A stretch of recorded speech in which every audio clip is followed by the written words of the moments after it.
ਜੀ ਦੋਸਤੋ, ਐਸੀ ਮਿਰਜ਼ਾ ਸਾਹਿਬਾ ਦੀ ਕਹਾਣੀ ਜਿਹਨੂੰ ਕਿ ਅਸੀਂ ਬੜੀ ਕੋਸ਼ਿਸ਼ ਕੀਤੀ ਕਿ ਇਹਨੂੰ ਸ਼ਾਰਟ ਕਰਕੇ ਤੁਹਾਡੇ ਸਾਹਮਣੇ ਲਿਆਇਆ ਜਾਏ। ਅਗਰ ਇਹਦੀ ਮਜ਼ੀਦ ਇਹਨੂੰ ਡਿਟੇਲ ਦੇ ਵਿੱਚ ਲੈ ਜਾਂਦੇ ਤੇ ਇਹਨੂੰ ਮਤਲਬ ਇਹਨੂੰ ਸਮਰਾਈਜ਼ ਕਰਨਾ ਉਹ ਬੜਾ ਔਖਾ ਹੋ ਜਾਂਦਾ। ਸੋ ਬਾਜਵਾ ਸਾਹਿਬ ਨੂੰ ਵੀ ਸਾਡੀ ਇਹੀ ਬੇਨਤੀ ਸੀ ਕਿ ਉਹਨੂੰ ਜਿਹੜੇ ਚੀਦਾ ਵਾਕਿਆਤ ਹਨ ਜਿਨ੍ਹਾਂ ਤੋਂ ਬਗੈਰ ਕਹਾਣੀ ਇਹ ਨਾ ਲੱਗੇ ਕਿ ਅਧੂਰੀ ਹੈ, ਉਹ ਸਾਰੇ ਬਿਆਨ ਕਰਤੇ ਜਾਣ। ਇਹ ਪੂਰੀ ਕਹਾਣੀ ਅਜੇ ਕਦੀ ਵੀ ਨਹੀਂ ਹੈ। अगर इस पूरी कहानी ਨੂੰ ਬਿਆਨਿਆ ਜਾਵੇ तो कोई इस दे वास्ते कोई पूरा दिन और रात इतना टाइम चाहिए इसनों जो लिखा बाजवा साहब ने। लेकिन ਇਹਦੇ ਵਿੱਚ कुछ ऐसे सवाल ज़रूर रह गए ਜਿਹੜੇ ਤੁਹਾਡੇ ਨਾਲ ਸ਼ੇਅਰ ਹੋਣੇ ਚਾਹੀਦੇ ਨੇ ਔਰ ਉਹ ਮੇਰੀ ਵੀ ਉਹ ਅੰਦਰ ਦੀ ਇੱਕ ਜਿਹੜੀ ਤਸ ਹੈ ਉਹ ਇਹ ਹੈ ਕਿ ਮੈਂ ਬਾਜਵਾ ਸਾਹਿਬ ਤੋਂ ਸਵਾਲ ਪੁੱਛ ਲਵਾਂ। ਸੋ ਉਹਨਾਂ ਸਵਾਲਾਂ ਦੇ ਨਾਲ ਆਨੇ ਆ। ਇੱਕ ਸਵਾਲ ਤਾਂ ਬਾਜਵਾ ਸਾਹਿਬ ਮੇਰਾ ਇਹ ਹੈ ਕਿ ਜਿਹੜਾ ਦੱਸਿਆ ਜਾਂਦਾ ਹੈ कि मिर्ज़ा ਜਿਹੜੇ ਸਾਹਿਬਾਂ ਨੇ ਤੀਰ ਤੋੜ ਦਿੱਤੇ ਸੀ ਜਿਹੜੇ ਮਿਰਜ਼ਾ ਦੇ ਸਨ। ਇਹਦੇ ਵਿੱਚ ਤੁਹਾਡੀ ਕਹਾਣੀ ਦੇ ਵਿੱਚ ਉਹ ਟੁੱਟੇ ਤੀਰਾਂ ਦਾ ਸਾਨੂੰ ਤੁਡੀਕ ਹੀ ਰਹੀ ਪੂਰੀ ਕਹਾਣੀ ਸੁਣਦੇ ਹੋਏ। ਅਸੀਂ ਤਾਂ ਸਾਰੀ ਉਮਰ ਬਚਪਨ ਤੋਂ ਲੈ ਕੇ ਹੁਣ ਤੱਕ ਇਹੀ ਸੁਣਦੇ ਰਹੇ ਕਿ ਸਾਹਿਬਾਂ ਨੇ ਤੀਰ ਤੋੜੇ, ਗਾਇਆ ਗਿਆ ਸਾਹਿਬਾਂ ਤੋਂ ਮਾੜੀ ਕੀਤੀ ਹੈ। ਜਦ ਕਿ ਜਦੋਂ ਵੀ ਇਹ ਕਹਾਣੀ ਸੁਣਦੇ ਸੀ ਤੇ ਉਹ ਇੱਕ ਔਰਤ ਦੀ ਉਹ ਲਾਜ਼ਵਾਲ ਇਸ਼ਕ ਦੀ ਦਾਸਤਾਨ ਔਰ ਫਿਰ ਉਹਦਾ ਐਂਡ ਉਹ ਫਿਤਰੀ ਤੌਰ ਤੇ ਕੋਈ ਉਹਨੂੰ ਚੀਜ਼ ਉਹ ਹਜ਼ਮ ਨਹੀਂ ਹੁੰਦੀ ਸੀ। तो तुसी कित्थे तीर गायब कीते नो? तीर किहड़े पासे ने कोई दसन साडे सुनने वाले ने भी दसो तुसी भी। हाँ जी, अपना बट्टू साहब गल ये है कि जिहड़े शायर ने ना साडे जिन्ने भी किस्साकार ने बड़ा सोहना सारियां लिखिया, मनमोहना भी लिखिया। लेकिन मैं समझना कि किस्साकारी दियां सारियां चीज़ां वल ध्यान देण दी जरूरत हुंदी है। असल गल ये कि नरशाही वसेब के अंदर ये विचार एक बनया बनाता है कि औरत की जात बेवफा होंदी है। हुण जिहड़ी बीबी मिर्जे दे नाल अपने विआह वाले दिन नट के आ गई और वो सारी अपनी पत मापियां दी उत्थे डोब डाब के बोड़ के आ गई, उन्होंने ये आखना कि उन्हें कानियां भन दित्तियां सन कि मेरे आशिक नूं लोकी मार के टुट जाण मेरे पेके। यह साडी समझों बाहर है। असां भी सुनिया जी कानियां ਉਹ ਜੀ ਮਾਰੀਆਂ ਜੀ ਆ ਹੋਇਆ। ਅਸਾਂ ਤਾਂ ਇਹ ਵੀ ਸੁਣਿਆ ਕਈਆਂ ਕਿੱਸੇਕਾਰਾਂ ਲਿਖਿਆ ਜੀ ਉਹ ਇੰਨੀਆਂ ਕਿੱਲੀਆਂ ਲੋਹੇ ਦੀਆਂ ਕਢਾਈਆਂ ਤੇ ਉਹ 100 ਕਿੱਲੀ ਕਢਾਈ। ਬੰਦਾ ਪੁੱਛੇ ਵੀ ਫੁੱਟ ਤੇ ਵੀ ਕਿੱਲੀ ਲਾਓ ਤੇ 100 ਫੁੱਟ ਉੱਚਾ ਤੇ ਮਕਾਨ ਹੁੰਦਾ ਹੀ ਕੋਈ ਨਹੀਂ ਤੇ ਫਿਰ ਉਸ ਜ਼ਮਾਨੇ ਦੇ 'ਚ ਕਿੰਨੇ ਕੁ 2 ਮੰਜ਼ਿਲਾਂ ਹੋਣਗੀਆਂ, 3 ਹੋਣਗੀਆਂ। ਅੱਛਾ, ਇਹ ਸਾਰੀਆਂ ਗੱਲਾਂ ਜਿਹੜੀਆਂ ਨੇ ਨਾ ਇਹ ਐਵੇਂ ਆਪਣੇ ਸ਼ਾਇਰਾਂ ਨੇ ਮਨ ਘੜਤ ਬਿਆਨ ਕੀਤੀਆਂ ਨੇ। ਮੈਂ ਸਮਝਣਾ ਕਿ ਉਹ ਇਸ਼ਕ ਦੇ ਵਿੱਚ पूरी संपूर्ण सी साहिबा जिहड़ी है। और मेरे किसे दे मुताबिक पहला तीर उन्हें अपने भरा दे हथों आप खाधा सी अपने सीने च और उन्हें कुर्बानी देन विच पहल कीती सी। और यही वजह है कि सच्ची गल जिहड़ी है वो ये कि वो एक सच्चे आशिक सन और इशक दे अंदर वो पूरे संपूर्ण सन। बड़ा कुछ होया दुनिया दे विच, बड़ा कुछ होया, उन्होंने समझाउणियां पाईयां, लेकिन उन्हां दा इशक जिहड़ा है वो इन्ना जोरावर सी कि अखीर वो मतलब ये है कि वो कामयाब हो गए। तो गल ये है कि ये जड़ा कानियां या कोई कानियां आंदा कोई तीर आंदा है, ये तोड़न वाला किस्सा बिल्कुल कूड़ है। और पहली जड़ी शहादत सी, कुर्बानी सी, वो साहिबा ने दी सी। और मेरे किसे के मुताबिक पहला तीर जड़ा है जदों मिर्जे नूं मारिया उन्हां ते साहिबा भज के अगे हो के ते वो तीर आप खादा सी। और बाकी मन घड़त गल्लां ने मैं समझना उन्हां ते मेरा कोई यकीन नहीं। अच्छा बाजवा साहब, दूसरा सवाल मेरा ਇਹਦੇ ਨਾਲ ਇਹ ਹੀ ਜੁੜਿਆ ਹੋਇਆ ਹੈ ਕਿ ਪੂਰੀ ਕਹਾਣੀ ਦੇ ਵਿੱਚ ਸਾਨੂੰ ਮਿਰਜ਼ੇ ਦੇ ਜਿਹੜਾ ਇੱਕ ਜਾਨਵਰ ਦਾ ਇੱਕ ਕਰੈਕਟਰ ਹੈ ਜਾਂ ਉਹਦੀ ਜਾਨਵਰ ਦੇ ਨਾਲ ਉਹਦਾ ਪਿਆਰ ਹੈ ਜਾਂ ਲੋੜ ਹੈ, ਉਹ ਹਮੇਸ਼ਾ ਸਾਨੂੰ ਇਸ ਪੂਰੀ ਕਹਾਣੀ ਦੇ ਵਿੱਚ ਰਹਿੰਦੀ ਨਜ਼ਰ ਆਉਂਦੀ ਹੈ। ਉਹ ਹੈ ਮਿਰਜ਼ੇ ਦੀ ਘੋੜੀ ਜਿਹਨੂੰ ਜਿਹੜੀ ਬੱਕੀ ਦੇ ਨਾਮ ਤੋਂ ਮਸ਼ਹੂਰ ਹੈ। और बाज़ लोगों ने बाज़ किस्सा निगारा ने उस घोड़ी नूं कोई बड़ा वधा चढ़ा के बयान किया है और उहदा जिहड़ा एंड हुंदा है उस दे बारे भी घोड़ी दे बारे जिहड़े उहदा कतल है या घोड़ी मरदी है उहदे बारे भी मुख्तलिफ राय हैं। इस पूरी कहानी दे विच एक जानवर दा इंसान दे नाल प्यार वो तुसीं किवें वेखदे हो और मिर्जे दा फिर उस घोड़ी दे नाल वो पूरी लाइफ दे विच क्या वो एक ही उस कोल घोड़ी रही या कोई घोड़ियां बदलदियां रहियां? हाँ जी, गल ये वे बट्टू साहब के घोड़ियाँ तो ज़ाहर बदलदियां रहियां। जिस वेले ना जी ये लम्मी कहानी है ਕਿ ਰਾਮੂ ਜਿਹੜਾ ਸੀ ਨਾ ਤਾਇਆ ਮਿਰਜ਼ੇ ਦਾ, ਉਹਦੀ ਔਲਾਦ ਕੋਨੀ ਸੀ, ਉਹ ਚੌਧਰੀ ਸੀ ਇਲਾਕੇ ਦਾ, ਪਾਣੀਆਂ ਦਾ ਸਰਦਾਰ ਤਗੇ ਗਰਾਂਦਾ ਸੀ ਅਕਬਰ ਬਾਦਸ਼ਾਹ ਵਾਸਤੇ। ਉਹਦਾ ਪਿਓ ਵੀ ਰਾਜ ਲਾਲ ਜਿਹੜਾ ਉਹ ਇਲਾਕੇ 'ਚ ਪਾਣੀਆਂ ਦਾ ਚੌਧਰੀ ਸੀ। ਔਰ ਉਸ ਵੇਲੇ ਸ਼ੇਖੂ ਜਿਹੜਾ ਸੀ ਨਾ, ਇੱਥੇ ਸ਼ੇਖੂ ਸ਼ਹਿਜ਼ਾਦਾ ਸਲੀਮ ਸ਼ੇਖੂਪੁਰੇ ਹੁੰਦਾ ਸੀ, ਅਤੇ ਰਾਮੂ ਉਹਦੇ ਨਾਲ ਮਿਲਦਾ ਗਿਲਦਾ ਰਹਿੰਦਾ ਸੀ। ਰਾਮੂ ਨੂੰ ਇੱਕ ਦਿਨ ਨਾ ਖਿਆਲ ਆਇਆ, ਆਪਣੀ ਉਹਦੀ ਔਲਾਦ ਕੋਨੀ ਸੀ, ਉਹਨੇ ਆਖਿਆ ਵੀ ਮੈਂ ਆਪਣੇ ਭਤਰੀਏ ਨੂੰ ਨਾਲ ਖੜਨਾ। ਉਹਨੇ ਭਤਰੀਏ ਨੂੰ ਨਾਲ ਖੜਿਆ ਅਤੇ ਆਪਣਾ ਉਹਦੀ ਜਾਣ ਪਛਾਣ ਕਰਾਈ ਅਤੇ ਆਖਿਆ ਕਿ ਮੇਰਾ ਭਤਰੀਆ ਹੈ ਅਤੇ ਬੜਾ ਸੋਹਣਾ ਤੀਰ ਚਲਾਉਂਦਾ ਹੈ ਅਤੇ ਬੜਾ ਤਗੜਾ ਸ਼ਿਕਾਰੀ ਹੈ ਅਤੇ ਬੜਾ ਦਾਨਾ ਅਤੇ ਪ੍ਰਧਾਨਾ ਅਤੇ ਸੋਹਣਾ ਵੀ ਬੜਾ ਸੀ ਮਿਰਜ਼ਾ ਜਿਹੜਾ। ਉਹ ਨਾ ਸ਼ੇਖੂ ਨੂੰ ਬੜਾ ਪਸੰਦ ਆਇਆ। ਉਹਨੇ ਨਾ ਉਹਦੇ ਨਾਲ ਯਾਰੀ ਗੰਢ ਲਈ, ਸ਼ਿਕਾਰ ਸ਼ਕੂਰ ਵੀ ਖੇਡਣ ਚਲਿਆ ਜਾਣਾ, ਇਹ ਵੋ। ਬਾਅਦ 'ਚ ਨਾ ਇਸੇ ਗੱਲ ਦਾ, ਇਨਸਾਨੀ ਫਿਤਰਤ ਹੈ, ਇਸੇ ਗੱਲ ਦਾ ਸਾੜਾ ਪੈ ਗਿਆ ਰਾਮੂ ਨੂੰ। ਉਹਨੇ ਆਖਿਆ ਜੀ ਇਹਦੀ ਜਾਣ ਪਛਾਣ ਤੇ ਮੈਂ ਕਰਾਈ ਸੀ ਅਤੇ ਵੇਖੋ ਆਪ ਅੱਜ ਚੌਧਰੀ ਬਣ ਬੈਠਾ, ਮੈਨੂੰ ਕੋਈ ਪੁੱਛਦਾ ਹੀ ਨਹੀਂ। ਅਤੇ ਉਹ ਇਹਨੂੰ ਸੁਨਾਹ ਘੱਲ ਕੇ ਸੱਦਦਾ ਵੀ ਆ ਸ਼ਿਕਾਰ ਖੇਡਣ ਚਲੀਏ। ਇਸ ਗੱਲ ਤੋਂ ਨਾ ਰਾਮੂ ਨੇ ਇਹ ਕੰਮ ਕੀਤਾ ਕਿ ਜਿਹੜੀਆਂ ਚੰਗੀਆਂ ਜ਼ਮੀਨਾਂ ਸਨ ਨਾ ਸਾਰੀਆਂ, ਉਹਨਾਂ ਦੇ ਉੱਤੇ ਨਾ ਬੁੱਤੀਆਂ ਲਾ ਲਈਆਂ ਆਪਣੀਆਂ, ਅਤੇ ਸਾਰੀ ਜ਼ਮੀਨ ਜਿਹੜੀ ਇਹਨਾਂ ਦੀ ਜਾਗੀਰ ਸੀ ਉਹ ਵੱਲ ਲਈ। ਇਸ ਗੱਲ ਤੋਂ ਰਾਵੰਜਲ ਵੀ ਮਿਰਜ਼ੇ ਵੀ ਆਪਣਾ ਇਹਨੂੰ ਜਾ ਕੇ ਨਾ ਅਤੇ ਆਖਿਆ ਵੀ ਚਾਚਾ ਤਾਇਆ ਇਹ ਕੀ ਕਰਨਾ ਪਿਆ। ਉਹਨੇ ਆਖਿਆ ਨਹੀਂ ਮੈਨੂੰ ਇਹ ਹੀ ਚਾਹੀਦੀ ਹੈ ਜ਼ਮੀਨ। ਅਸਲ 'ਚ ਉਹਦਾ ਕੰਮ ਸੀ ਫਸਾਦ ਕਰਨ ਦਾ। ਉਹ ਮਿਰਜ਼ੇ ਨੂੰ ਗੁੱਸਾ ਚੜਿਆ, ਉਹਨੇ ਵੀ ਇਹ ਕੰਮ ਕੀਤਾ, ਬੰਦੇ ਨਾਲ ਲੈ ਕੇ ਤੋਂ ਜਿਹੜੇ ਸਾਰੇ ਡੰਗਰਾਂ ਦੇ ਵੱਲ ਸਨ, ਵੱਗ ਸਨ ਨਾ ਰਾਮੂ ਦੇ, ਉਹ ਸਾਰੇ ਵੱਲ ਲਏ ਅਤੇ ਉਹ ਸਾਰੇ ਵੱਗ ਵੱਲ ਕੇ ਅਤੇ ਜਨਾਬ ਲੈ ਗਿਆ। ਜਿਸ ਉਹ ਲੈ ਗਿਆ ਤਾਂ ਉਹਦੇ ਤੋਂ ਬਾਅਦ ਇਸ ਗੱਲ ਤੋਂ ਨਾ ਪੁਆੜਾ ਪਿਆ ਅਤੇ ਉਹਨੇ ਜਨਾਬ ਇਹ ਸ਼ਿਕਾਇਤ ਕਰਤੀ ਅਕਬਰ ਬਾਦਸ਼ਾਹ ਦੇ। ਅਕਬਰ ਬਾਦਸ਼ਾਹ ਨੇ ਜੀ ਇਹ ਤੇਰਾ ਬਾਗੀ ਹੈ ਔਰ ਤੇਰੇ ਮੁੰਡੇ ਬਾਗੀ ਦੇ ਨਾਲ ਰਲਿਆ ਹੈ ਜੀ ਮਿਰਜ਼ਾ ਜਿਹੜਾ।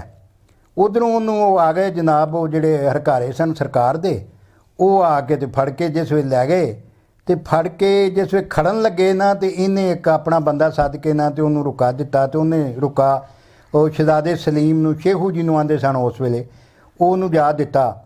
ਉਹ ਸ਼ੇਖੂ ਦੇ ਕੋਲ ਵੀ ਫੌਜ ਆਇਆ ਸੀ, ਉਹਨੇ ਨਾ ਅੱਗੋਂ ਵਾਂਡੀ ਉਹਨਾਂ ਜਿਹੜੇ ਉੱਧਰੋਂ ਆਏ ਸਨ ਹਰਕਾਰੇ, ਉਹਨਾਂ ਦੇ ਕੋਲੋਂ ਉਹਨੂੰ ਨਾ ਮਿਰਜ਼ੇ ਨੂੰ ਖੋਹ ਲਿਆ, ਖੋਹ ਕੇ ਅਤੇ ਉਹ ਕੋਲ ਲੈਣ ਦਾ। ਉਹ ਬਾਅਦ 'ਚ ਨਾ ਰਾਮੂ ਇੱਕ ਦਿਨ ਦਿੱਲੀ ਗਿਆ ਅਤੇ ਉਸ ਵੇਲੇ ਨਾ ਉੱਥੇ ਕੁੱਪੀ ਫੁੰਡਣ ਦਾ ਮੁਕਾਬਲਾ ਜਿਹੜਾ ਹੋ ਰਿਹਾ ਸੀ।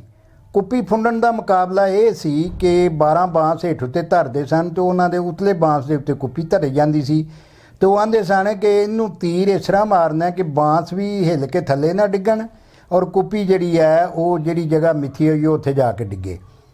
ਇਹ ਮੁਕਾਬਲਾ ਹਿੰਦੁਸਤਾਨ ਦਾ ਕੋਈ ਬੰਦਾ ਵੀ ਨਾ ਜਿੱਤ ਸਕਿਆ। ਬੜਾ ਚਿਰ ਕੋਈ 6 ਮਹੀਨੇ ਸਾਲ ਇਹ ਪਿੜ ਪਿਆ ਰਿਹਾ।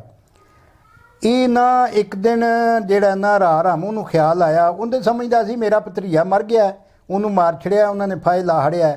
ਆਂਦਾ ਮੇਰਾ ਭਤਰੀਆ ਜਿਉਂਦਾ ਹੁੰਦਾ ਤੇ ਅੱਜ ਉਹਨੇ ਕੁੱਪੀ ਫੁੰਡ ਲੈਣੀ ਸੀ। ਉਹਨੇ ਉੱਥੇ ਹੀ ਸੀ ਸ਼ਹਿਜ਼ਾਦਾ ਸਲੀਮ ਵੀ, ਉਹਨੇ ਆਖਿਆ ਓਏ ਕਿ ਕੀ ਗੱਲ ਆਖੀ ਆ ਕਿ ਤੇਰਾ ਭਤਰੀਆ ਤੇ ਮੇਰੇ ਕੋਲ ਹੈ। ਅੱਛਾ, ਉਚਰਾਂ ਨੂੰ ਨਾ ਸੁਲ੍ਹਾ ਹੋ ਗਈ ਸੀ ਸ਼ਹਿਜ਼ਾਦੇ ਸਲੀਮ ਦੀ ਅਤੇ ਅਕਬਰ ਬਾਦਸ਼ਾਹ ਦੀ। ਉਹਨੇ ਫਿਰ ਆਖਿਆ ਲਿਆ ਉਹ ਲਓ ਜੀ, ਉੱਥੇ ਮਿਰਜ਼ੇ ਨੂੰ ਖੜਿਆ ਗਿਆ। ਜਦੋਂ ਮਿਰਜ਼ੇ ਨੂੰ ਖੜਿਆ ਗਿਆ ਤਾਂ ਉਹਨੇ ਹਿਸਾਬ ਕਿਤਾਬ ਲਾਇਆ, ਵੇਖਿਆ, ਉਹ ਫਿਰ ਜਨਾਬ ਉਹਨੇ ਤੀਰ ਚਲਾਇਆ ਅਤੇ ਕੁੱਪੀ ਉਹਨੇ ਫੁੰਡੀ ਮਿਰਜ਼ੇ ਨੇ। ਮਿਰਜ਼ੇ ਨੇ ਜਦੋਂ ਕੁੱਪੀ ਫੁੰਡ ਲਈ ਤਾਂ ਦਵਾਈ ਪੈ ਗਈ ਸਾਰੇ ਜੂਹ ਦੇ ਵਿੱਚ। ਅਕਬਰ ਬਾਦਸ਼ਾਹ ਨੇ ਉੱਠ ਕੇ ਉਹਨੂੰ ਸਲੂਟ ਕੀਤਾ, ਆਖਣ ਲੱਗਾ ਮੰਗ ਬਈ ਕਿੰਨੀ ਜਾਗੀਰ ਮੰਗਣੀ ਆ, ਕੀ ਲੈਣਾ ਹੀ ਮੈਨੂੰ ਦੱਸ। ਉਹਨੇ ਆਖਿਆ ਜੀ ਮੈਨੂੰ ਜ਼ਮੀਨਾਂ ਦੀ ਤੇ ਭੁੱਖ ਕੋ ਨਹੀਂ, ਮੇਰਾ ਘੋੜਿਆਂ ਦਾ ਠਰਕ ਹੈ ਅਤੇ ਮੇਰੀ ਪਸੰਦ ਦਾ ਕੋਈ ਘੋੜਾ ਘੋੜੀ ਮੈਨੂੰ ਦੇਖ ਲਓ ਅਤੇ ਬਸ ਠੀਕ ਹੈ। ਉਹਨੇ ਆਖਿਆ ਜਾ ਮੇਰਾ ਜਿਹੜਾ ਸਰਕਾਰੀ ਅਸਤਬਲ ਹੈ ਉਹਦੇ 'ਚ ਝਾਤੀ ਮਾਰ ਲੈ। ਉਹ ਜਿਉਂ ਲੱਗਾ ਨਾ ਵੇਖਣ, ਉਹ ਜਿਉਂ ਲੱਗਾ ਵੇਖਣ ਅਤੇ ਉਹਨੂੰ ਇਹ ਘੋੜੀ ਜਿਹੜੀ ਸੀ ਨਾ ਬੱਕੀ ਇਹ ਪਸੰਦ ਆ ਗਈ। ਉਹਨੇ ਬੱਕੀ ਘੋੜੀ ਦੇ ਉੱਤੇ ਹੱਥ ਰੱਖ ਦਿੱਤਾ। ਅਕਬਰ ਬਾਦਸ਼ਾਹ ਨੇ ਜਦੋਂ ਉਹਨੂੰ ਪਤਾ ਲੱਗਾ ਨਾ ਇਹਨੇ ਬੱਕੀ ਮੰਗੀ ਹੈ ਅਤੇ ਉਹਦੇ ਕਲੇਜੇ 'ਚ ਰੁੱਗ ਭਰਿਆ ਗਿਆ। ਉਹ ਆਂਦਾ ਇਹ ਤਾਂ ਮੈਨੂੰ ਨਾ ਪਰੀ ਨਸਲ ਦੀ ਪਰੀ ਨਸਲ ਦੀ ਘੋੜੀ ਹੈ ਅਤੇ ਫਲਾਣੇ ਮੁਲਕ ਦੇ ਬਾਦਸ਼ਾਹ ਨੇ ਮੈਨੂੰ ਤੋਹਫਾ ਘੱਲੀ ਸੀ, ਇਹਨੂੰ ਛੱਡ ਕੇ ਜਿਹੜੀ ਮਰਜ਼ੀ ਆ ਲੈ ਲੈ। ਉਹਨੇ ਆਖਿਆ ਚੰਗਾ ਤੂੰ ਬਾਦਸ਼ਾਹ ਤੇ ਦਾਨ ਕਰਨ ਵਾਲਾ, ਪਹਿਲਾਂ ਉਹਨੇ ਲੈ ਲੈ ਅਤੇ ਹੁਣ ਮੁਕਰਨ ਡਿਠਾ, ਮੈਂ ਤਾਂ ਇਹੋ ਹੀ ਘੋੜੀ ਲੈਣੀ ਹੈ, ਜੇ ਲੈਣੀ ਹੈ ਨਹੀਂ ਤਾਂ ਮੈਂ ਨਹੀਂ ਲੈਣੀ ਕੋਈ ਸ਼ੈ ਵੀ। ਉਹ ਅਕਬਰ ਬਾਦਸ਼ਾਹ ਨੇ ਅਲਟੀਮੇਟਲੀ ਉਹਨੂੰ ਉਹ ਘੋੜੀ ਜਿਹੜੀ ਹੈ ਨਾ ਦੇ ਦਿੱਤੀ ਔਰ ਇਹ ਬੱਕੀ ਜਿਹੜੀ ਹੈ ਉਹ ਕੁੱਪੀ ਫੁੰਡਣ ਦੇ ਸਿਲੇ ਦੇ ਵਿੱਚ ਅਕਬਰ ਬਾਦਸ਼ਾਹ ਨੇ ਉਹਨੂੰ ਦਿੱਤੀ ਸੀ। ਉਦੋਂ ਬਾਅਦ ਫਿਰ ਸ਼ਹਿਜ਼ਾਦਾ ਸਲੀਮ ਜਿਹੜਾ ਨਾ ਸੁਲ੍ਹਾ ਤੋਂ ਬਾਅਦ ਫਿਰ ਉਹ ਵਿਗਾੜ ਉਹਦਾ ਪਿਓ ਨਾਲ ਹੋ ਗਿਆ। ਆਗਰੇ ਦੇ ਵਿੱਚ ਉਹਨੇ ਡੇਰਾ ਲਾ ਲਿਆ ਤੇ ਉਹਨੇ ਬੰਦੇ ਆ ਕਤਲ ਸ਼ਤਲ ਕਰਨੇ, ਬੜਾ ਜ਼ੁਲਮ ਜਿਹੜਾ ਸ਼ੁਰੂ ਕਰਤਾ ਲੋਕਾਂ 'ਤੇ। ਉਹ ਫਿਰ ਨਾ ਅਕਬਰ ਬਾਦਸ਼ਾਹ ਦੇ ਮੁੰਡੇ ਨਾਲ ਨਾ ਇਹ ਦੁੱਲਾ ਜਿਹੜਾ ਨਾ ਇਸੇ ਗੱਲੋਂ ਨਾਰਾਜ਼ ਹੋ ਗਿਆ। ਹਾਂਜੀ ਸੌਰੀ, ਮਿਰਜ਼ਾ ਜਿਹੜਾ ਨਾ ਉਹਦੇ ਨਾਲ ਇਸੇ ਗੱਲੋਂ ਨਾਰਾਜ਼ ਹੋ ਗਿਆ ਵੀ ਤੂੰ ਭੈੜੇ ਕੰਮਾਂ ਤੋਂ ਮੁੜਦਾ ਹੀ ਨਹੀਂ। ਫਿਰ ਉਹ ਸ਼ਰਾਬ ਵੀ ਇੰਨੀ ਕੁ ਪੀਂਦਾ ਸੀ ਸ਼ਹਿਜ਼ਾਦਾ ਸਲੀਮ ਜਹਾਂਗੀਰ ਬਾਦਸ਼ਾਹ ਜਿਹੜਾ ਬਣਿਆ ਕਿ ਇਹਨੇ ਫਿਰ ਉਹਦੇ ਨਾਲ ਤਲਕ ਤੋੜ ਲਿਆ। ਉਧਰੋਂ ਫਿਰ ਇੱਥੇ ਆ ਕੇ ਵਾਪਸ ਤੇ ਇਸ਼ਕ ਵਾਲੀ ਜਿਹੜੀ ਦਾਸਤਾਨ ਹੈ ਉਹ ਜੋਬਨ 'ਚ ਸੀ, ਉਹ ਫਿਰ ਦਾਨਾਬਾਦ ਆਉਣ ਜਾਣ ਦੇ ਸਿਲਸਿਲੇ 'ਚ ਲੱਗ ਗਿਆ। ਤੋ ਇਹ ਹੈ ਸੀ ਬੱਕੀ। ਔਰ ਬੱਕੀ ਦੇ ਮੁਤਲਕ ਇੱਕ ਮਿੱਥ ਹੈ ਕਿ ਬੱਕੀ ਮਿਰਜ਼ੇ ਖਾਨ ਦੀ ਤੇ ਕੱਕੀ ਸਰਵਰ ਪੀਰ ਦੀ ਤੇ ਨੀਲਾ ਰਾਜੇ ਰਸਾਲੂ ਦਾ, ਇਹ 3 ਘੋੜੇ ਸਮਾਨਾਂ ਤੋਂ ਆਏ ਨੇ। ਔਰ ਨੀਲਾ ਰਾਜੇ ਰਸਾਲੂ ਦਾ ਜਿਹੜਾ ਘੋੜਾ ਸੀ ਉਹਦਾ ਨਾਂ ਨੀਲਾ ਸੀ, ਉਹਦਾ ਜ਼ਿਕਰ ਮੇਰੇ ਕਿੱਸਾ ਪੂਰਨ ਭਗਤ 'ਚ ਹੈ।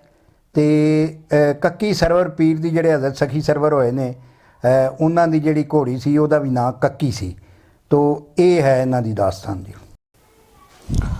ਦੋਸਤੋ, ਮਿਰਜ਼ਾ ਸਾਹਿਬਾਂ ਦੀ ਕਹਾਣੀ ਦਾ ਜਿਹੜਾ ਅਖੀਰ ਹੁੰਦਾ ਹੈ ਉਹਦੇ ਤੇ ਬਹੁਤ ਸਾਰੇ ਸਵਾਲ, ਜਿਸ ਤਰ੍ਹਾਂ ਕੁਝ ਪਹਿਲੇ ਹੀ ਇਹਨਾਂ ਬਾਜਵਾ ਸਾਹਿਬ ਤੋਂ ਕੀਤੇ। ਇੱਕ ਸਵਾਲ ਇਹ ਵੀ ਉੱਠਦਾ ਹੈ ਕਿ ਜਿਹੜਾ ਉੱਥੇ ਕਤਲਾਮ ਹੁੰਦਾ ਹੈ, ਮਿਰਜ਼ਾ ਦੇ ਇੱਥੋਂ ਕਤਲ ਹੁੰਦੇ ਆ, 3 ਜਾਂ 4 ਲੋਕ ਕਤਲ ਕੀਤੇ ਜਾਂਦੇ ਆ, ਔਰ ਮਿਰਜ਼ਾ ਸਾਹਿਬਾਂ ਤੇ ਇੱਥੇ ਕਤਲ ਹੋਏ, ਮਿਰਜ਼ਾ ਸਾਹਿਬਾਂ ਨੂੰ ਤੇ ਇੱਥੇ ਦਫਨਾ ਦਿੱਤਾ ਗਿਆ।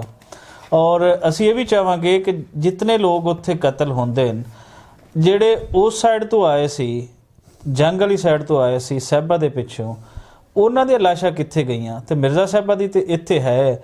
ਇਹ ਮਿਰਜ਼ਾ ਸਾਹਿਬਾਂ ਨੂੰ ਫਿਰ ਕਿਵੇਂ ਦਫਨਾਇਆ ਜਾਂਦਾ ਹੈ, ਕੌਣ ਦਫਨਾਉਂਦਾ ਹੈ, ਇਹ ਮਿਰਜ਼ਾ ਸਾਹਿਬ ਸਾਨੂੰ ਦੱਸਦੇ ਹਨ ਆਪਣਾ ਇਹਸਾਨ ਬਾਜਵਾ ਸਾਹਿਬ। ਹਾਂਜੀ, ਮਿਰਜ਼ਾ ਸਾਹਿਬਾਂ ਨੂੰ ਤੇ ਜਿਹੜਾ ਨਾ ਜੀ ਉਹ ਜਦੋਂ ਇਹਨਾਂ ਦਾ ਇਹ ਗੱਲ ਹੋ ਗਈ ਤੇ ਉੱਥੇ ਕਤਲ ਕਰਤਾ ਗਿਆ ਤੇ ਉਹਦੇ ਤੋਂ ਬਾਅਦ ਕੁਝ ਸਵਾਰਾਂ ਨੇ ਜਾ ਕੇ ਦੱਸ ਦਿੱਤਾ ਭਈ ਇਸ ਤਰ੍ਹਾਂ ਹੋ ਗਿਆ ਤੇ ਉਹ ਸਾਰੇ ਉੱਥੇ ਜਿਹੜੇ ਖਰਲ ਸਨ ਉਹ ਆ ਗਏ ਔਰ ਖਰਲ 4 'ਚ ਫਿਰ ਉਹ ਹਮ ਆ ਕੇ ਇਕੱਠੇ ਹੋ ਗਏ। ਤੇ ਉਹਦੇ ਤੋਂ ਬਾਅਦ ਨਾ ਉੱਥੇ ਉਹਨਾਂ ਵੇਖਿਆ ਕਿ ਖਾਨ ਮੀਰ ਤੇ ਸਹਿਕਦਾ ਸੀ ਪਿਆ ਤੇ 2 ਬੰਦੇ ਇਹਦੇ ਤੋਂ ਇਲਾਵਾ 3 ਬੰਦੇ ਹੋਰ ਮਰੇ ਪਏ ਸਨ, ਜਿਹੜੇ ਉਹਨਾਂ ਦੇ ਮਦਦਗਾਰ ਸਨ ਖਾਨ ਸ਼ਮੀਰ ਹਰਾਂ ਦੇ, ਜਿਹੜੇ ਕਿ ਇਸ ਮਿਰਜ਼ੇ ਨੇ ਉਹਨਾਂ ਨੂੰ ਮਾਰ ਦਿੱਤਾ ਸੀ। ਉਹ ਫਿਰ ਇਹਨਾਂ ਨੇ ਨਾ ਸਾਰਿਆਂ ਸਿਆਣਿਆਂ ਨੇ ਆਖਿਆ ਵੀ ਜਿਹੜਾ ਲਾਸ਼ਾਂ ਨੇ ਨਾ ਇਹਨਾਂ ਨੂੰ ਭੇਜੀਏ ਤੇ ਜਿਹੜਾ ਜ਼ਖਮੀ ਹੈ ਉਹਨੂੰ ਵੀ ਉਹਨਾਂ ਮਰਮ ਪੱਟੀ ਕਰਾਈ ਹੈ ਤੇ ਆਪਸ 'ਚ ਸਾਕ ਸਨ, ਰਿਸ਼ਤੇਦਾਰ ਸਨ। ਤੇ ਫਿਰ ਉੱਥੇ ਜਨਾਬ ਇਹਨਾਂ ਨੇ ਨਾ ਗੱਡਾਂ ਦੇ ਉੱਤੇ ਲੱਦ ਕੇ ਨਾ ਤੇ ਉਹ ਜਿਹੜੀਆਂ ਲਾਸ਼ਾਂ ਵੀ ਸਨ ਤੇ ਇਹ ਖਾਨ ਮੀਰ ਵੀ ਜਿਹੜਾ ਰਵਾਨਾ ਕਰਤਾ। ਤੇ ਉੱਥੇ ਮੈਂ ਨਾ ਲਿਖਿਆ ਹੈ ਉਸ ਮੌਕੇ ਤੇ ਕਿ ਮੇਲਾ ਆਣ ਸਿਆਣਿਆਂ ਮੇ ਬੈਠ ਕੀਤਾ, ਲਾਸ਼ਾਂ ਮਾਣੀਆਂ ਵੱਲ ਕਲਾਵੀਏ ਜੀ, ਹੁੰਦੀ ਪਈ ਬੇਹੁਰਮਤੀ ਵੇਖ ਆਖਣ ਚੰਗੇ ਵਸਫ ਦੀ ਰਾਹ ਤੇ ਜਾਵੀਏ ਜੀ, ਲਾਸ਼ਾਂ ਨਾਲ ਨਾ ਸਾਡੜਾ ਵੈਰ ਕੋਈ, ਪਰਤਾਂ ਵਸਫ ਅਸੂਲ ਥੀ ਪਾਵੀ, ਪਿਰਤਾਂ ਵਸਫ ਅਸੂਲ ਥੀ ਪਾਵੀਏ ਜੀ, ਤੇ ਆਖਣ ਸੱਦ ਸਿਆਣਿਆਂ ਲਾਗੀਆਂ ਨੂੰ ਗੱਲਾਂ ਸਾਰੀਆਂ ਆਪ ਸਮਝਾਵੀਏ ਜੀ, ਲੱਦੋ ਗੱਡ ਉੱਤੇ ਲਾਸ਼ਾਂ ਫਟਣਾ ਨੂੰ ਖੀਵੇ ਵੇਚੇ ਤੁਰਤ ਫੜਾਵੀਏ ਜੀ, ਤੇ ਕੁੱਤੇ ਕਾਂ ਨਾ ਖਾਣ ਆਣ ਕੇ ਖਾਣ ਇਹਨਾਂ ਰਾਠ ਚਾਲੜੇ ਜੀਵਣਾ ਪਾਵੀਏ ਜੀ, ਸਾਕ ਅਜੇ ਜ਼ਿੰਦਾ ਮਾਮੇ ਫੁੱਫੀਆਂ ਦਾ ਇਹਨੂੰ ਪਾਲ ਕੇ ਜ਼ਰਾ ਵਿਖਾਵੀਏ ਜੀ, ਤੇ ਵੰਝਲ ਟੋਰ ਦਿੱਤੇ ਲਾਗੀ ਮਾਣੀਆਂ ਨੂੰ ਆਕੇ ਫਰਜ਼ ਨੂੰ ਆਪ ਨਿਭਾਵੀਏ ਜੀ, ਤੇ ਪਿਆ ਸਹਿਕਦਾ ਇਹ ਮੀਰ ਖਾਨ ਪਿਆ ਸਹਿਕਦਾ ਮੀਰ ਖਾਨ ਫਟੜ ਪਈ ਪੱਟੀ ਮਲਮ ਤੇ ਵੀ ਆਪ ਕਰਾਵੀਏ ਜੀ, ਤੇ ਸਦਾ ਸੱਚੀਆਂ ਆ ਕੇ ਸਾਨ ਸਾਈਆਂ ਕੂੜੇ ਕੜਮਿਆਂ ਵੱਲ ਨਾ ਜਾਵੀਏ ਜੀ।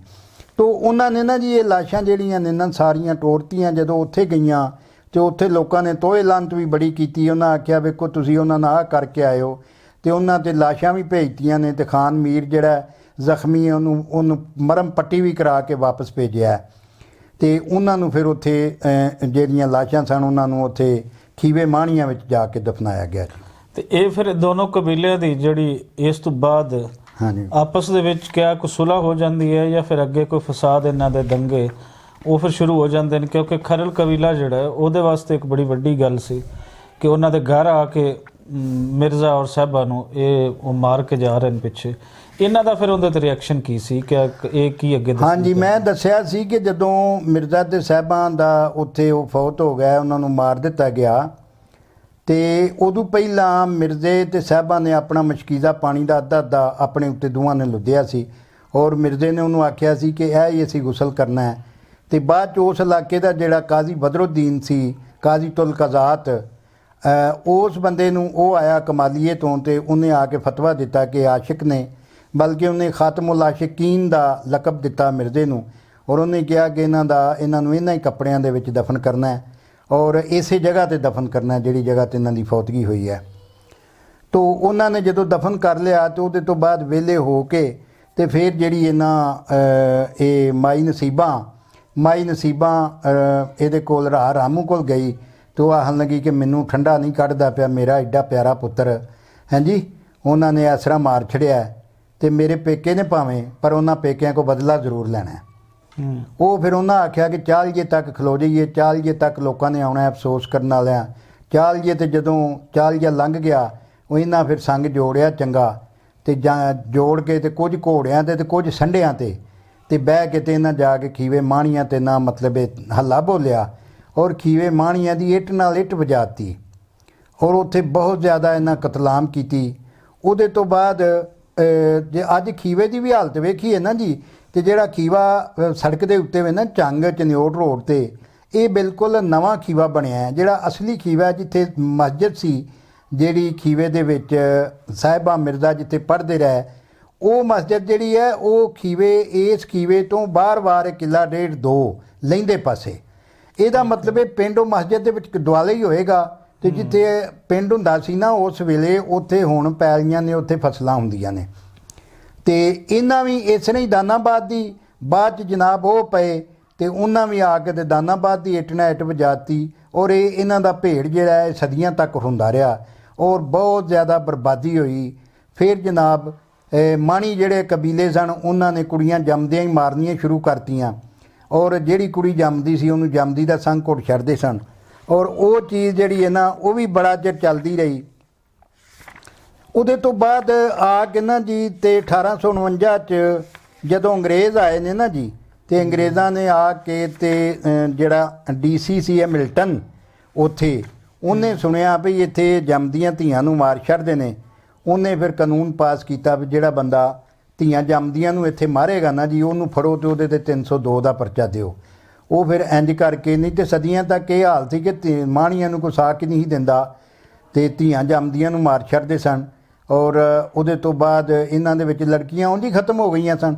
ਉਹਨੇ ਫਿਰ ਕਾਨੂੰਨ ਪਾਸ ਕੀਤਾ 1849 'ਚ ਤੇ ਇਹਦੇ ਨਾਲ ਨਾ ਜੀ ਇਹਨਾਂ ਦੀਆਂ ਬਹੁਤ ਦੇਰ ਤੱਕ ਜਿਹੜਾ ਨਾ ਲੜਾਈ ਹੁੰਦੀ ਰਹੀ ਔਰ ਇੱਕ ਇਹਨਾਂ 'ਚੋਂ ਮੁਰਾਦ ਖਰਲ ਸਾਈਕਾ ਹੋਇਆ ਹਾਂਜੀ, ਉਹਦੇ ਨਾਲ ਲੜਾਈ ਹੋਈ ਤੇ ਉਹਨੂੰ ਮਾਰਨ ਵਾਸਤੇ ਅਹਿਮਦ ਖਾਂ ਖਰਲ ਆਇਆ ਉੱਥੋਂ।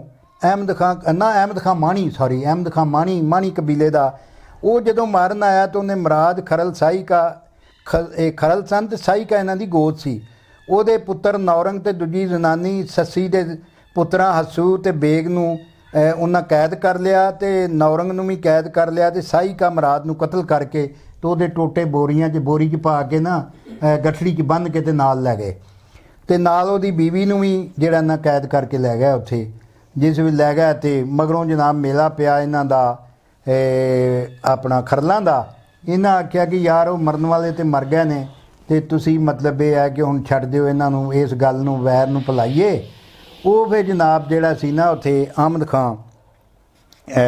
ਖਾਂ ਮਾਣੀ, ਅੱਛਾ ਉਹਨੇ ਨਾ ਇਹ ਕੰਮ ਕੀਤਾ ਕਿ ਇਹਨੂੰ ਆਂਦਾ ਹੈ ਕਿ ਸਾਹਬ ਖਾਂ ਮਾਣੀ ਜਿਹੜਾ ਉਹਨਾਂ ਦਾ ਆਖਰੀ ਸਰਦਾਰ ਸੀ, ਉਹਨੇ ਇਹ ਕੰਮ ਕੀਤਾ। ਇਹਨੂੰ ਆਖਣ ਲੱਗਾ ਕਿ ਮੈਂ ਤੈਨੂੰ ਭੈਣ ਬਣਾਉਣਾ ਤੇ ਇਹਨੂੰ ਇਹ 'ਤੇ ਬੋਛਣ ਦਿੱਤਾ, ਲੀੜਾ ਦਿੱਤਾ। ਲੇਕਿਨ ਆਖਣ ਲੱਗਾ ਕਿ ਤੇਰੇ ਦੋ ਸਕੇ ਮੁੰਡੇ ਨੇ ਤੇ ਇੱਕ ਮਤਰਾਇਆ, ਇਹਨਾਂ ਵਿੱਚੋਂ ਇੱਕ ਜਿਹੜਾ ਮਰਜ਼ੀ ਆ ਬਚਾ ਲੈ ਤੇ 2 ਨਹੀਂ ਮੈਂ ਛੱਡਣੇ। ਠੀਕ ਹੈ। ਹੁਣ ਉਹ ਬੀਬੀ ਜਿਹੜੀ ਸੀ ਸਤੀ, ਉਹਦੀ ਵੇਖੋ ਜੀ ਪੰਜਾਬ ਦੀ ਕਿੱਡੀ ਅਜ਼ੀਮ ਔਰਤ ਸੀ। ਉਹਨੇ ਆਖਿਆ ਜੀ ਜੇ ਮੈਂ ਆਪਣਾ ਬਚਾ ਲਿਆ ਨਾ ਪੁੱਤਰ ਤੇ ਦੁਨੀਆ ਤੇ ਲੋਕਾਂ ਮਿਹਣਾ ਮਾਰਨਾ। ਉਹਨੇ ਆਖਿਆ ਜੀ ਮੇਰੀ ਜਿਹੜੀ ਸੌਕਣ ਦਾ ਪੁੱਤਰ ਹੈ ਨਾ ਨੌਰੰਗ, ਉਹਦੀ ਜਾਨ ਬਖਸ਼ੀ ਕਰ ਦੇ ਤੇ ਮੈਂ ਆਪਣੇ ਪੁੱਤਰ ਦੋਵੇਂ ਕੁਰਬਾਨ ਕੀਤੇ। ਔਰ ਉਹਨੇ ਫਿਰ ਸਾਹਬ ਖਾਂ ਮਾਣੀ ਨੇ ਇਹ ਹਰਾਮਜ਼ਦਗੀ ਕੀਤੀ ਕਿ ਉਹਦੇ ਸਾਹਮਣੇ ਉਹ ਦੋਵੇਂ ਪੁੱਤਰ ਕਤਲ ਕਰਵਾਏ। ਉਹਦੇ ਜਦੋਂ ਕਤਲ ਕਰਵਾਏ ਤੇ ਜਨਾਬ ਇਸ ਬੀਬੀ ਨੂੰ ਗੁੱਸਾ ਚੜਿਆ। ਇਹਨੇ ਆਖਿਆ ਗੱਲ ਸੁਣ, ਆ ਪਿਆ ਹੀ ਤੇਰਾ ਦੁਪੱਟਾ, ਤੂੰ ਮੈਨੂੰ ਕਾਹਦਾ ਭੈਣ ਬਣਾਇਆ? ਗੱਲ ਇਹ ਵੇ ਕਿ ਮੇਰਾ ਤੇਰਾ ਵੈਰ ਚੱਲਦਾ ਤੇ ਚੱਲਦਾ ਰਹੇਗਾ। ਉਹਦੇ ਤੋਂ ਬਾਅਦ ਉਹ ਪੁੱਤਰਾਂ ਦੀਆਂ ਲਾਸ਼ਾਂ ਲੈ ਕੇ ਆ ਗਈ ਔਰ ਉਹ ਆਪਣੀ ਸੌਕਣ ਦੇ ਪੁੱਤਰ ਨੌਰੰਗ ਨੂੰ ਹਾਂਜੀ ਉਹਨੇ ਪਾਲਣਾ ਸ਼ੁਰੂ ਕਰਤਾ। ਜਿਸੇ ਪਾਲਣਾ ਸ਼ੁਰੂ ਕਰਤਾ ਮੱਖਣ ਤੇ ਦੇ ਕੇ ਤੇ ਉਹ ਹਰ ਵੇਲੇ ਉਹਦੇ ਜਿਹੜੇ ਕੰਨ ਸੀ ਉਹ ਪੜ੍ਹਾਉਂਦੀ ਸੀ ਵੀ ਤੂੰ ਜਿਹੜਾ ਨਾ ਸਾਹਬ ਖਾਂ ਜਿਹੜਾ ਨਾ ਇਹਨੂੰ ਨਹੀਂ ਛੱਡਣਾ। ਉਹ ਫਿਰ ਜਵਾਨ ਜਦੋਂ ਹੋਇਆ ਤੇ ਉਹ ਜਨਾਬ ਜਦੋਂ ਜਵਾਨ ਹੋਇਆ ਨਾ ਜੀ ਤੇ ਇਹਨੇ ਉਹਨੂੰ ਟੋਰਿਆ ਤੇ ਉਹ ਮਸੱਲੇ ਤੇ ਬੈਠੀ ਸੀ ਤੇ ਨੌਰੰਗ ਜਦੋਂ ਗਿਆ ਨਾ ਜੀ ਤੇ ਇਹਨੇ ਵੇਖਿਆ ਤੇ ਸਾਰੀ ਰਾਤ ਉੱਥੇ ਫਿਰ ਉਹਨਾਂ ਦੇ ਮਹੱਲ ਦੇ ਦੁਆਲੇ ਫਿਰਦਾ ਰਿਹਾ ਕਿਤੇ। ਤੇ ਜਿਹੜੇ ਪਹਿਰੇਦਾਰ ਸਨ ਉਹ ਫਿਰਦੇ ਹਨ ਪੈ ਸਰਗੀ ਵੇਲੇ ਨਮਾਬਾਂਗਾ ਵੇਲੇ ਉਹ ਘਰਾਂ ਨੂੰ ਟੁਰ ਗਏ। ਉਹ ਸਾਹਬ ਖਾਂ ਮਾਣੀ ਨਹਾਉਣ ਵਾਸਤੇ ਤਲਾਅ 'ਤੇ ਆਇਆ। ਇਹਨੇ ਉਹਨੂੰ ਗਿੱਚੀਓਂ ਜਾ ਫੜਿਆ। ਇਹਨੇ ਆਖਿਆ ਕਿ ਮੈਂ ਆਪਣੇ ਭਰਾਵਾਂ ਦਾ ਤੇ ਪਿਓ ਦਾ ਬਦਲਾ ਤੇਰੇ ਕੋਲ ਲੈਣ ਆਇਆ ਹਾਂਜੀ। ਤੇ ਇਹਨੇ ਉਹਨੂੰ ਮਾਰ ਕੇ ਤੇ ਜਨਾਬ ਉਹਦਾ ਗਲ ਘੁੱਟ ਕੇ ਉਹਦਾ ਸਤਿਆਨਾਸ਼ ਕਰਕੇ ਤੇ ਆ ਕੇ ਤੇ ਆਪਣੀ ਮਾਂ ਦੇ ਜਿਹੜੀ ਆਉਂਦਿਆਂ ਨੂੰ ਸਜਦੇ 'ਚ ਪਈ ਸੀ ਹਾਂਜੀ ਉਹਦੇ ਪੈਰਾਂ 'ਚ ਡਿੱਗ ਕੇ ਆਖਣ ਲੱਗਾ ਮਾਂ ਮੈਂ ਪਿਛਲਾ ਆਧਾਰ ਲੈ ਆਊਂ। ਇੱਥੋਂ ਤੱਕ ਇਹ ਕਹਾਣੀ ਆਉਂਦੀ ਹੈ ਮੇਰੇ ਵਾਲੀ ਜਿਹੜੀ ਆ ਹਾਂਜੀ। ਔਰ ਇਹ ਮਿਰਜ਼ੇ ਤੇ ਸਾਹਿਬਾਂ ਦੇ ਵਾक़ੇ ਤੋਂ ਮਗਰੋਂ ਸਦੀਆਂ ਤੱਕ ਇਹ ਉਜੜੀ ਗਏ ਸਨ। ਨਾ ਕੋਈ ਦਾਨਾਬਾਦ ਦੀ ਸ਼ਹਿਰ ਰਹਿ ਗਈ ਸੀ ਤੇ ਨਾ ਕੋਈ ਖੀਵੇ ਦੀ ਕੋਈ ਇੱਟ ਨਾ ਇੱਟ ਰਹਿ ਗਈ ਸੀ। ਔਰ ਇਹ ਤਬਾਹ ਬਰਬਾਦ ਹੋ ਗਿਆ ਦੋਵੇਂ ਖਾਨਦਾਨ ਆਪਸ 'ਚ ਲੜ ਕੇ। ਜੀ ਦੋਸਤੋ, ਐਸੀ ਮਿਰਜ਼ਾ ਸਾਹਿਬਾ ਦੀ ਕਹਾਣੀ ਜਿਸ ਨੂੰ ਅਸੀਂ ਪੂਰਾ ਦਿਨ ਮੁਖਤਲਿਫ ਅੰਗ ਤੋਂ ਵੇਖਣ ਦੀ ਕੋਸ਼ਿਸ਼ ਕੀਤੀ ਔਰ ਉਸ ਸੱਚ ਨੂੰ ਜਾਣਨ ਦੀ ਕੋਸ਼ਿਸ਼ ਕੀਤੀ ਜਿੰਦੇ ਦੇਸ਼ ਦੇ ਸੱਚ ਦੀ ਉਸਾਰੀ ਤੇ ਆਪਣੇ ਤੌਰ ਤੇ ਬਹੁਤ ਸਾਰੇ ਲੋਕਾਂ ਨੇ ਕੀਤੀ, ਲੇਕਿਨ ਉਹਦੇ ਵਿੱਚ ਕੋਈ ਕਹਾਣੀ ਦੀ ਸਮਝ ਨਹੀਂ ਆਉਂਦੀ ਸੀ। ਔਰ ਇਹ ਇਹਸਾਨ ਬਾਜਵਾ ਸਾਹਿਬ ਨੇ ਜੋ ਕਹਾਣੀ ਲਿਖੀ ਮਿਰਜ਼ਾ ਸਾਹਿਬਾ ਦੀ, ਉਹਦੇ ਵਿੱਚ ਸਾਰੇ ਕਿਰਦਾਰ ਤੁਹਾਡੇ ਨਾਲ ਖੋਲ੍ਹ ਕੇ ਔਰ ਫਿਰ ਜਿਹੜੀ ਕ੍ਰਾਸ ਕੁਐਸਚਨਿੰਗ ਸੀ ਉਹ ਵੀ ਅਸੀਂ ਕੀਤੀ ਹੈ।